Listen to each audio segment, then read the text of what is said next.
Mau buka puasa sama yang manis-manis? Atau bingung cari hampers buat kiriman lebaran nanti? Cekidot si manis yang satu ini, Besti. Kue tartnya dari Mochi. Iya, tumpukan ini semuanya dari Mochi.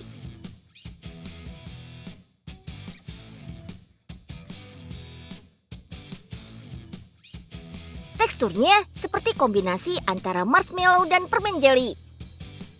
Mochi identik berbentuk bulat dengan isian di dalamnya. Tapi mochi ini dibuat dengan cara digulung. Wow, inspiratif kan? Pembuatan mochi bisa kenyal karena terbuat dari campuran tepung terigu, tepung ketan, gula, dan santan.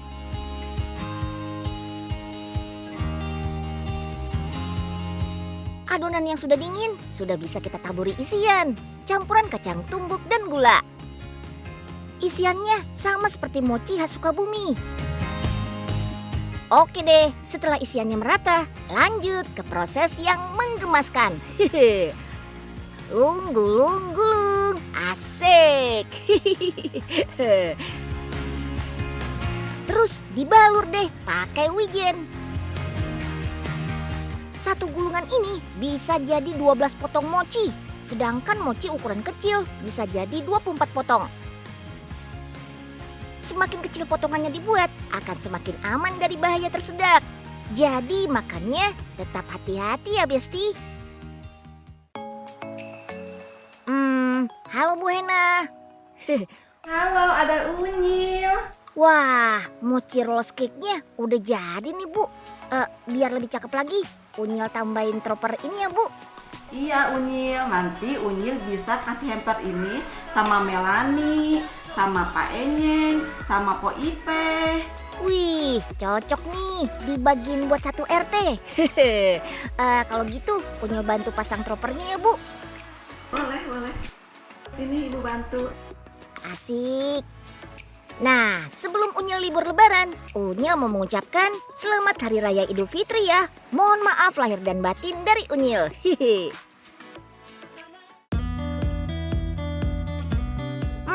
Mochi paling enak disantap langsung setelah pembuatan. Di Jepang paling anti deh yang namanya menyimpan mochi di kulkas dalam waktu lama. Jadi sebaiknya disajikan saat masih fresh, teksturnya masih kenyal dan empuk. Tapi jangan heran kalau makan banyak si mochi bisa naikin angka timbangan. Kalori 3 butir kue mochi rupanya setara dengan semangkuk nasi. Mumpung sebentar lagi lebaran, mochi cake ini bisa jadi ide buat kirim-kirim hampers loh kalau bosan sama kue kering. Nyeng, tolong bantuin ayah Nyeng. Bantuin apaan, Pok? Ini nih, panasin ketan dong buat buka puasa. Iya dah, iya.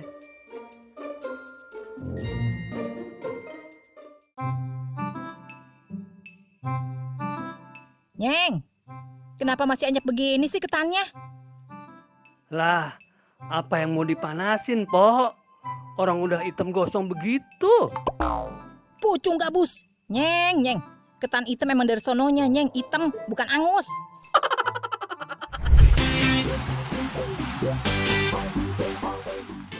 Kalau biasanya kita cuma familiar dengan bakpo berbentuk bulat, putih yang isinya kacang hijau.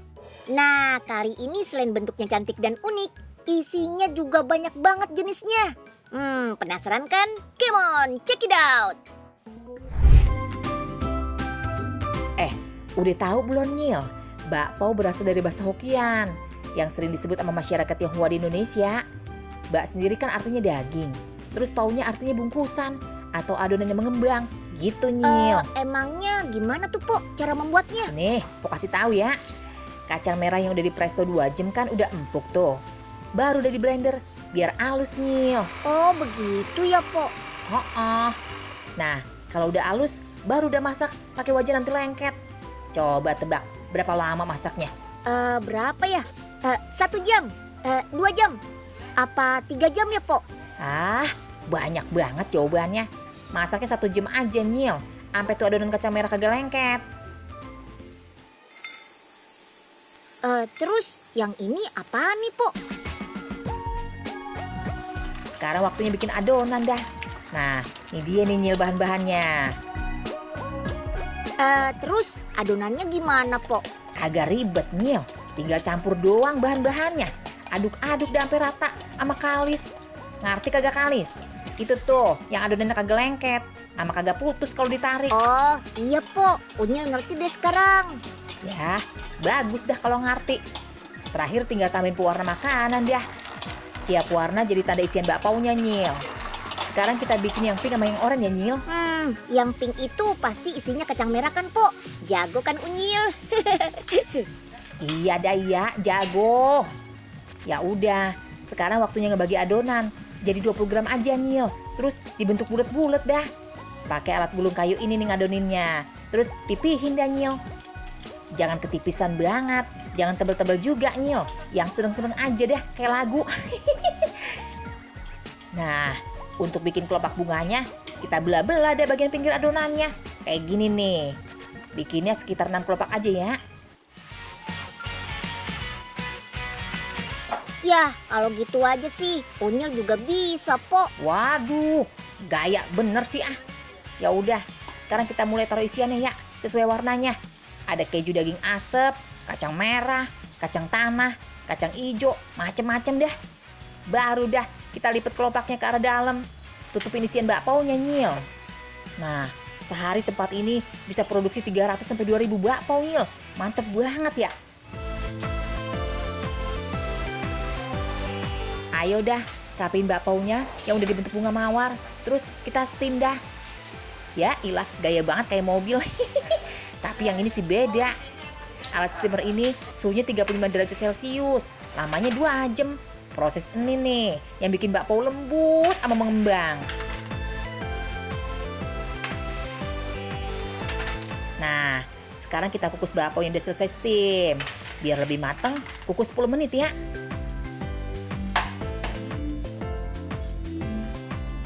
Bakpau mawar ini beda sama bakpau yang biasa-biasa itu Nyil. Bakpau awet 2 hari di luar kulkas. Tapi nih Nyil, biar katanya udah 2 hari, bakpaunya masih lembut banget. Kayak gini nih.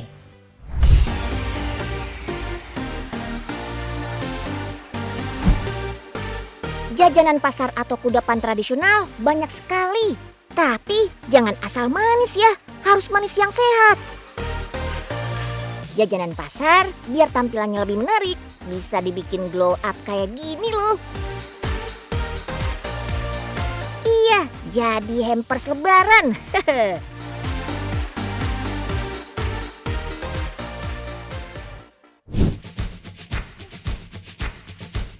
Ada ongol-ongol, cenil, bugis mandi, dan kue ijo.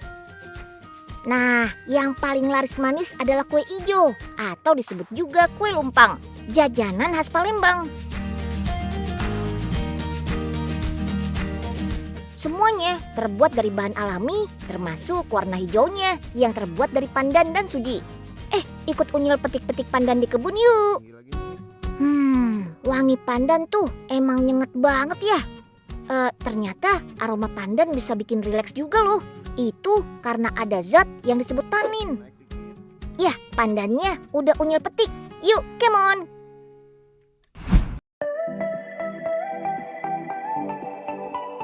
Makanya daun suji dan daun pandan gak bisa dipisahin kegunaannya untuk pembuatan kue ijo. Daun pandan punya manfaat lain selain memberikan aroma, yaitu bisa jadi obat herbal yang bisa meredakan demam loh. Oh iya, kelebihan kue basah ini hanya menggunakan sedikit gula loh. Jadi lebih sehat dan gak terlalu manis. Setelah itu kita kukus deh. Wih, udah matang nih kue ijonya. Kalau sudah didiamkan sampai dingin, baru bisa dibuka dari cetakannya ya. Motif cetakannya bikin kue ijonya tambah lucu. Ada yang garis-garis, ada juga bentuk mawar. Cakep. Tambah spesial lagi, kue basah ini disajikan dalam satu box hampers. Satu paket isinya lengkap. Ada kue ijo, ongol-ongol, cenil, dan bugis mandi. Biar pada happy, Unyil juga mau kirim-kirim hampers ini ke sobat Unyil nih. Sebelum Unyil ikut libur lebaran juga. Tok tok tok, ini Unyil. Iya kak, Unyil mau kirim hampers nih. Ini kak, makannya pas berbuka nanti sore ya kak. Sama-sama kak. Wah, asik kan? Satu box ini bisa dinikmati bareng keluarga waktu berbuka nanti. Nah, Unyil kan udah kirim-kirim hampers. Nanti pas lebaran jangan lupa kirim-kirim THR buat Unyil ya.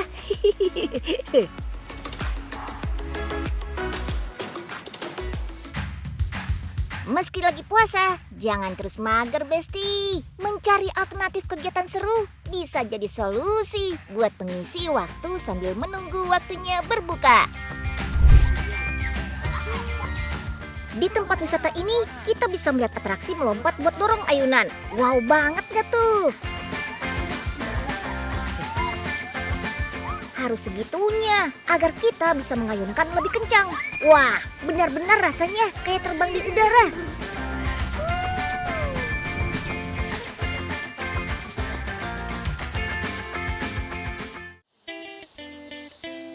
Mau coba wahana ekstrim satu ini? Lokasinya ada di daerah Bongkasa, Bali. Nuansa tempat wisata ini memang dibuat senatural mungkin untuk memberi kesan lebih dekat dengan alam. Apalagi pas main ayunan, pemandangannya hutan-hutan rimbun. Di sini ada beberapa spot foto, termasuk ayunan yang bisa dinaiki 2 orang ini. Ayunan ini lebih cocok buat santai-santai, soalnya nggak terlalu tinggi.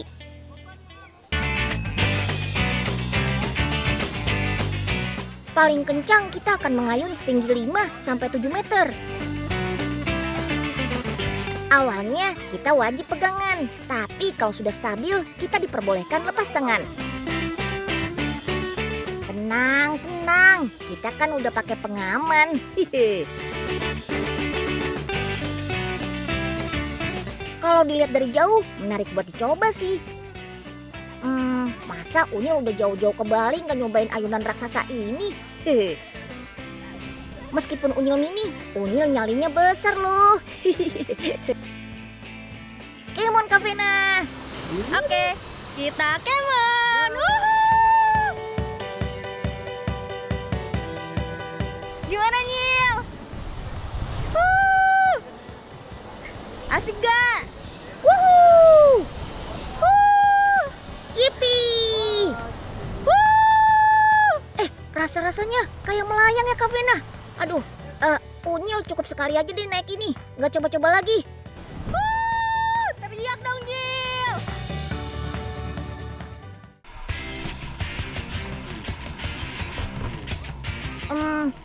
Unyil sekarang mau cobain pengalaman lain aja deh. Tadi kan dari atas ayunan kita bisa lihat pemandangan Sungai Ayung. Nah, ini bukan cuma sekedar aliran sungai yang bisa dinikmati pemandangannya. Yuk kita seru-seruan main rafting atau arung jeram. Yap, kita diajak mengarungi sungai dan melewati jeram. Meskipun lagi berpuasa, semangat nggak menurun besti.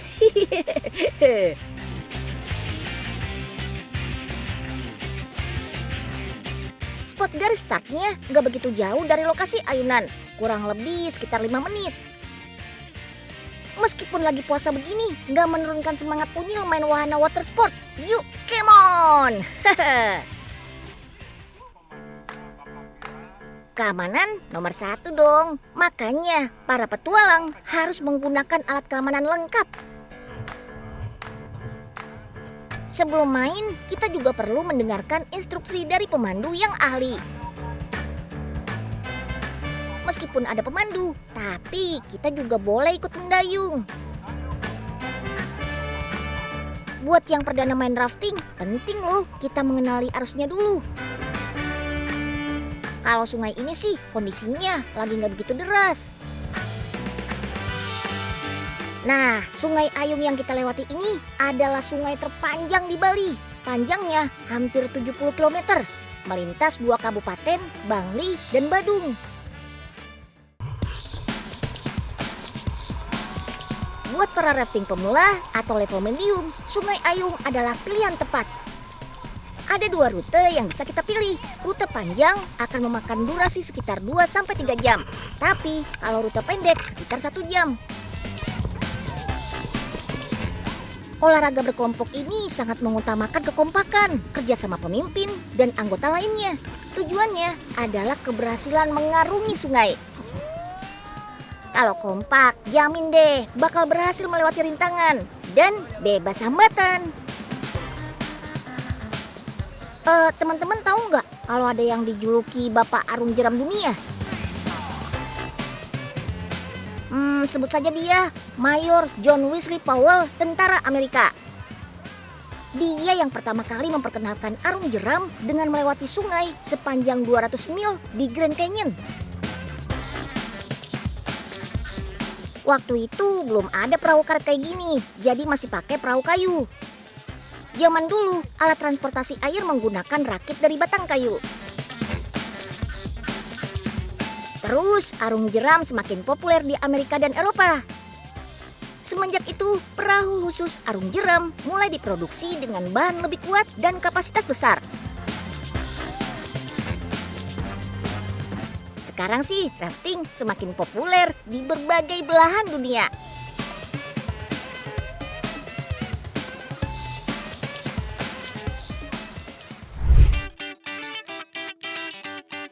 Wah, dari tadi kan kegiatan kita cukup menguras tenaga dan adrenalin ya. Ternyata di sini ada alternatif aktivitas ngabuburit yang lebih santai. Kita bisa menyewa mantan mobil dinas camat untuk keliling pedesaan nan asri di Bongkasa, Badung, Bali. Widih. Satu mobil ini berkapasitas 4-5 orang. Ngabuburit bareng keluarga atau teman-teman semakin asik deh. Wah, nikmat mana yang kau dustakan? Angin sepoi-sepoinya bikin hati dan pikiran sejuk.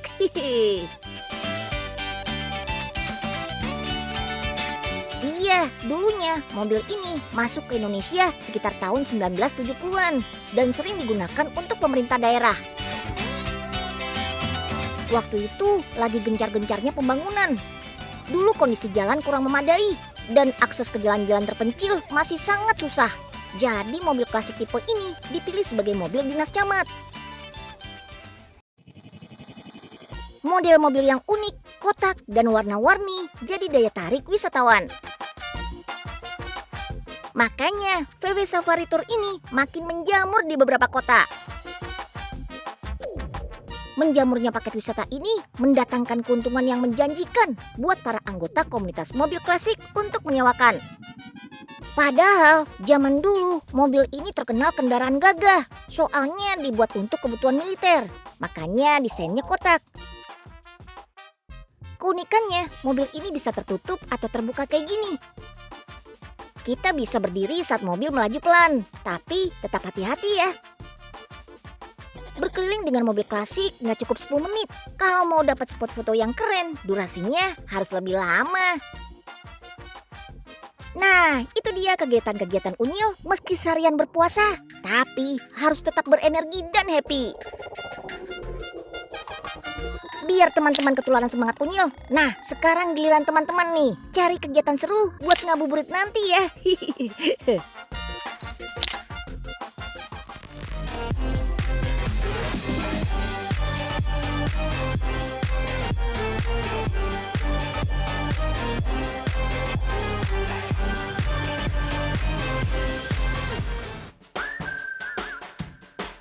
Punya impian jadi pramugari, jangan sampai jadi angan-angan.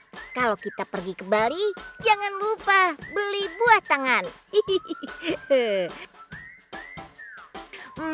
Setuju nggak kalau kain Bali atau kain pantai itu oleh-oleh yang wajib? Iya, selalu ada di dalam daftar oleh-oleh. Kain Bali nggak cuma bisa jadi selendang aja, tapi bisa jadi samping juga. Mau dikreasiin kayak gini? Atau kayak gini? Atau dibawa lari-lari jadi properti foto cantik kayak gini? Juga bisa. Wah, Kain pantai memang identik warna-warni. Makanya mau diaplikasiin apapun kesannya estetik.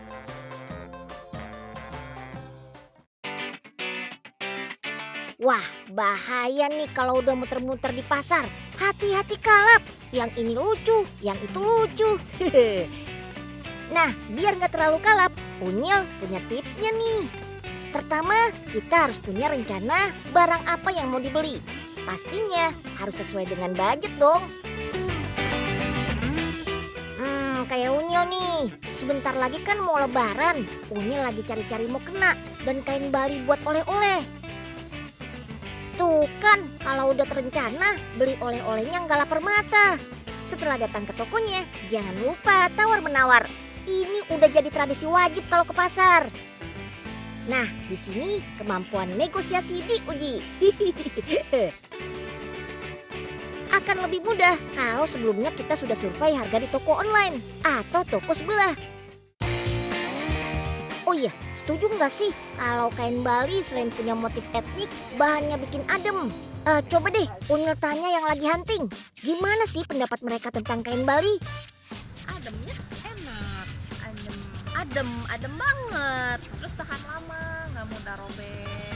Terus kalau dicuci? Makin adem, makin lemas. Setuju kalau kain Bali itu pada adem-adem. Apalagi cocok dipakai di daerah yang cuacanya panas.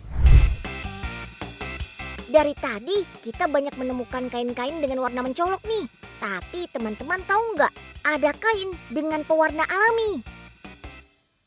Ada dong. Ini buktinya, salah satu rumah produksi kain di Bali berhasil menemukan formula pas pewarnaan kain dari dedaunan. Tahu sendiri kan, pabrik-pabrik yang menggunakan bahan pewarna tekstil sintetis yang dapat mencemari lingkungan. Kalau pewarna tekstil mencemari sungai dan jadi air konsumsi, wah bisa berbahaya bagi tubuh. Warna-warni ini berasal hanya dari ekstrak daun. Ada daun ketapang, mahogani, daun indigo vera, daun mangga, dan kayu secang. Dari semua pewarna yang paling kuat warnanya berasal dari daun indigo vera. Nah, sekarang kita mau belajar nih bikin motif kain tie-dye pakai pewarna dari daun indigo. Caranya mudah ditiru di rumah kok. Siapkan aja kain putih atau baju bekas berwarna putih juga bisa. Cara pembuatannya digulung-gulung atau jumputan. Setiap gulungan akan menghasilkan motif yang berbeda-beda. Setelah digulung, baru diikat dengan karet. Baru deh dicelup ke pewarna kain. Biar warnanya awet, perlu direndam kembali. Memastikan warna awet pada kain.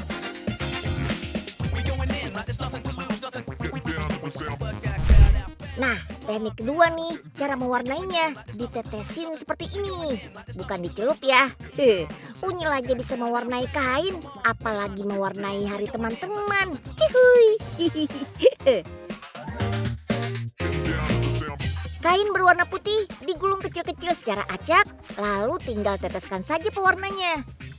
Motif yang dihasilkan tergantung tetesan warna. Kita bisa pakai 2 warna atau lebih. Berbeda dengan teknik celup, hanya bisa 1 warna. Hayo, menurut kalian lebih simpel mana nih? Dicelup atau ditetes kayak gini? Setelah kain menyerap warna dengan baik, langsung aja kita jemur deh. Ingat ya, ini kan kain pewarna alami. Jadi jemurnya di tempat teduh supaya warna lebih awet. Kain aja kalau dirawat bisa awet, kayak Unyil, awet muda terus. Baju baru, alhamdulillah. Tapi Unyil kan cuma mau beli takjil, bukan beli baju. Salah deh. Duh, nyesel banget. Kayaknya nggak nonton konser Blackpink kemarin. Loh, 50.000 nih. Lumayan kalau diambil. Bisa beli kolak 1 ember. Hei, jangan. Gak baik. Mending buat sedekah aja.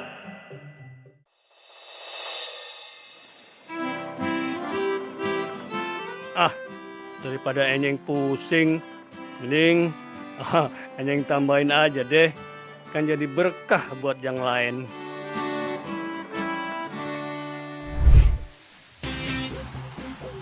Halo Besti, semoga puasanya lancar dan sehat selalu ya. Udah menjelang hari raya nih, itu tandanya hari libur telah tiba. Yippee! Tapi mohon maaf ya, Unyil liburan duluan di Bali.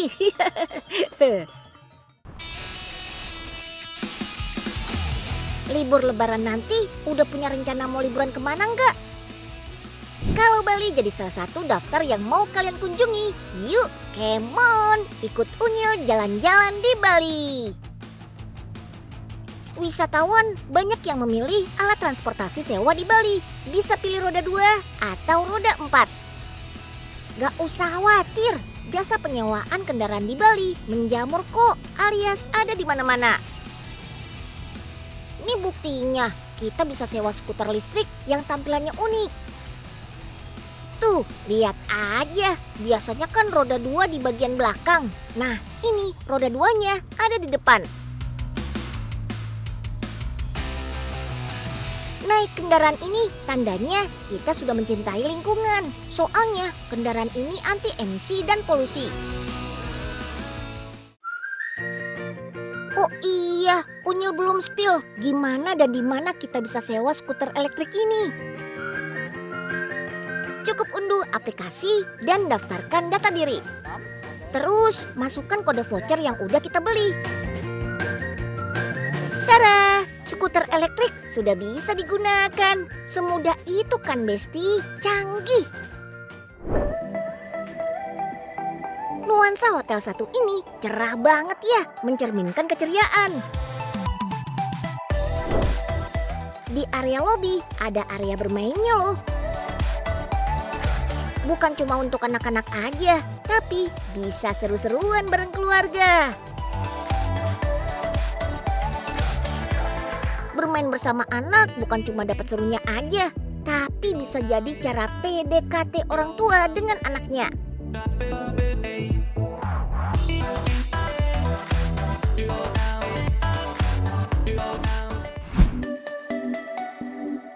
Di sini ada tipe kamar yang memiliki akses langsung ke area taman.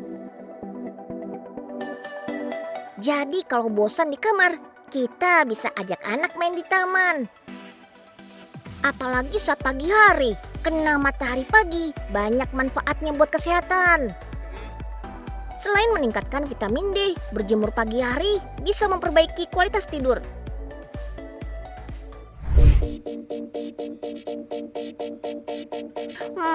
Kalau beraktivitas seru, menunggu jam berbuka puasa jadi nggak berasa ya. Nih, makanan buat berbuka udah mulai disiapkan. Kita bisa ikut paket berbuka, namanya Iftar Delight. Ada takjil, makanan khas Nusantara, dan minuman. Menunya ada soto ayam, gado-gado, ayam balado, ikan sambal dabu-dabu, plecing kangkung, dan lainnya.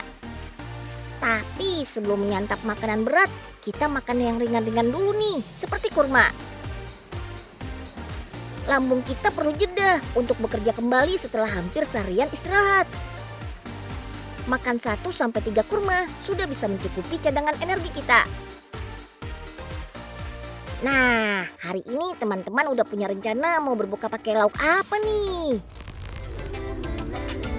Si Unyil anak pintar, informasinya super, teknologi terkini, pabrik dan inovasi. Ayo nonton si Unyil, bikin pintar gak jahil, kudanya informasi. Kenalin, penyiar pas Buga FM. Saya Wendy Magetan yang manisnya kebangetan. Dan saya Ayu Kediri yang pastinya kelamaan sendiri aja. Bersama saya Diki Ciledug. Cinci makan lele ketiban beduk. Andre Gorontalo. Apa dong? Ah, bodoh amat. Nama saya Pak. Pak. Ustadz, silakan Ustadz perkenalkan diri saya. Pas Buka FM, setiap hari jam 4 sore selama Ramadan di Trans 7.